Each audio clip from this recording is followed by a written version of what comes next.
Hello, people of the internet. This is what part is this now, Mr. Rubin? Part 4, I think. Of the Arctic Cat diesel. I think we left off last time with a bit of an overheating issue. The bottom of the radiator wasn't getting hot.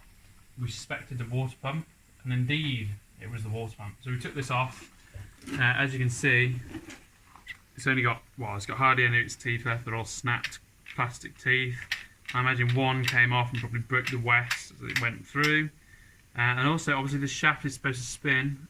This is where the timing box goes. It's obviously supposed to spin this impeller and pump water around. But the shaft is buggered, so the slightest bit of resistance, that doesn't spin. So if you imagine when that's full of water, that wouldn't be spinning. So that was doing absolutely nothing. These are obscenely expensive. They're about £250 new.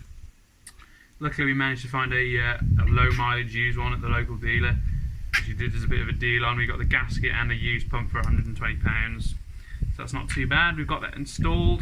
Took it 10 miles yesterday and had no overheating issues at all. And what else do we do off screen? Mr. Rubin is the filmer, so I don't film anything. I just mess with stuff. And he wasn't here yesterday. Changed oil off screen, as you can see. Under here. Come on this side. Come on! Anything? There you go. We've got a new white fuel filter there. You see in there? I think you probably remember the other one was black.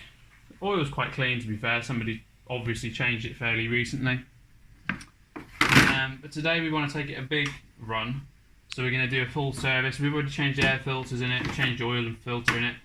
We've got the rear diff oil to do, the front diff oil to do, transmission oil to do. If we pull this transmission dipstick out, the oil does look like quite clean, to be fair.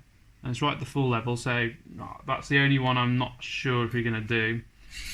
But we also have to change the fuel filter, because that's never ever gets changed on these. We've got a new one here in the box, as you can see. Fuel filter. Little seal just dropped out of that. Here it is. Sits on top like so. So we've got to change that. The fuel filter is situated down here. If we look in there, there it is, and it's a stupid design because you've got to take the engine mount off to actually remove the fuel filter. I don't know if you can see from there, probably not. So we're going to take this wheel off, jack it up, and then we'll be back. As you can see, there's our fuel filter, and the engine mount is there. Can you see that on screen? Just about. Yeah, that rubber engine mount. To be honest, I don't think we can get to it from this side. We're going to have to... Well, we've got two options. We can either remove the whole filter housing. As you can see, there's two nuts here. Can you see them?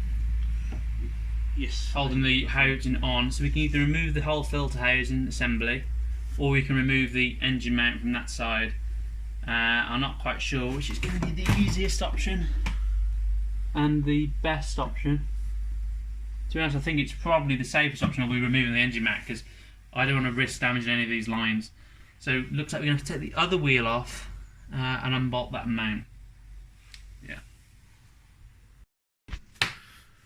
Okay, so we decided not to actually take the engine mount off after all, because when we looked, there's only a couple of lines going to the filter and they were both in good condition, so that's free. And we're going to have to try and get that off now. It looks like it's been in there some time. So we're going to use this chain wrench in here.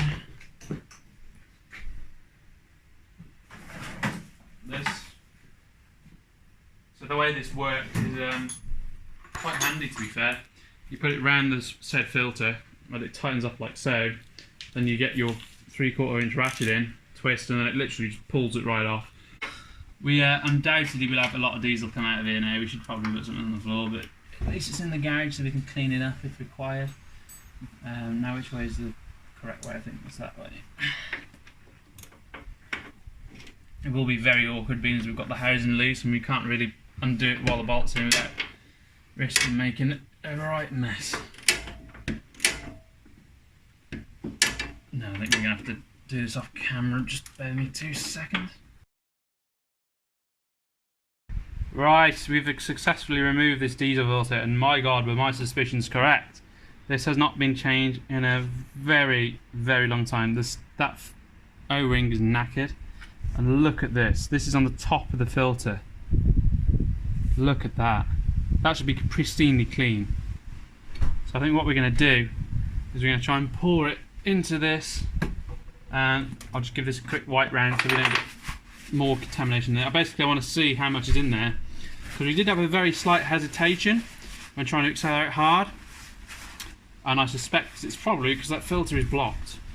As I say, virtually every vehicle I have, quad, car, whatever, the filters are never changed, they always get neglected. Alright, so that's a bit too big unfortunately, but let's pour that in there. Oh, look at that. That is rancid. Look in there.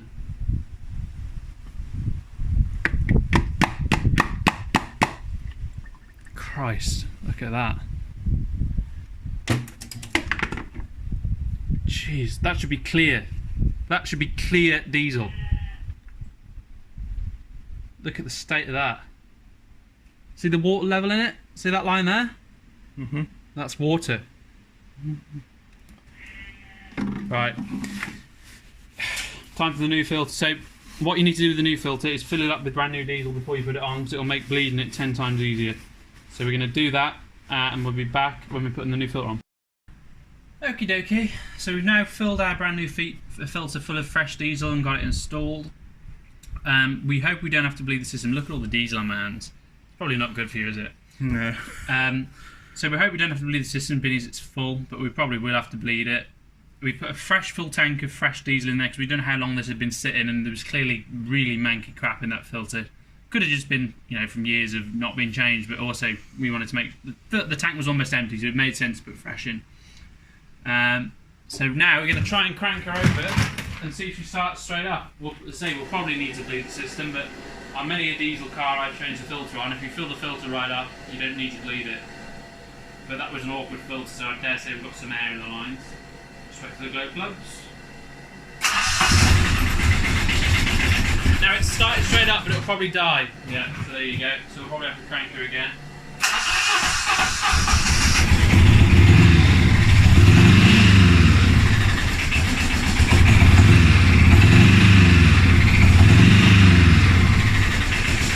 Yeah, unburnt diesel because all the air in the lines.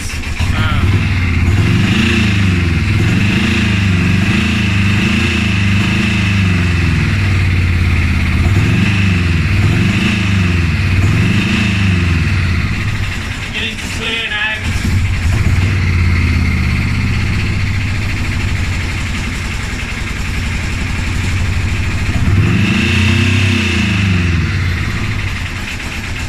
So I'd say it's about bled through, so we'll get it all back together. I did notice a couple of jobs we need to do down here before we stop this particular clip. This floppy thing here, the vent for the CVT is missing its clip. I don't have one, so I'm going to use a cable tie, but that'll be fine.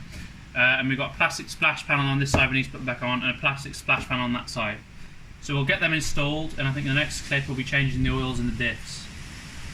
Okay, so we've dropped this skid plate down to make it easy to get the drain bar out. We've got the drain bar out, not very much came out of it, to be honest. These have a very common problem with these shaft seals leaking on either side, and we have got a bit of oil on there, so we're going to fill it up and see how it goes. I suspect we'll have quite the leak when we do fill it up after a couple of uses, but we shall see. So we're going to fill this up, stick the guard back on, and then we'll move onto the front. Okay, so we've got the front and rear diff oils changed now. It was actually all in the rear diff. We didn't take the fill cap off, and then when we did take the fill cap off, it all drained out. The rear diff you just fill up to the fill plug, and then it's full. Front you've got an 8mm check screw that you have to undo and fill that up until it comes out of there. We've got all the screws back in the skid plate. We've left one splash panel off so we can check there's no leaks on the diesel filter. So we've got this panel in here, look. That panel's all in and installed. That's clipped down that hose. So I think the next thing we're going to do is take it for a hell of a run. It is actually quite a bit more responsive to the throttle now, so I think that filter was causing us a bit of an issue blockage wise.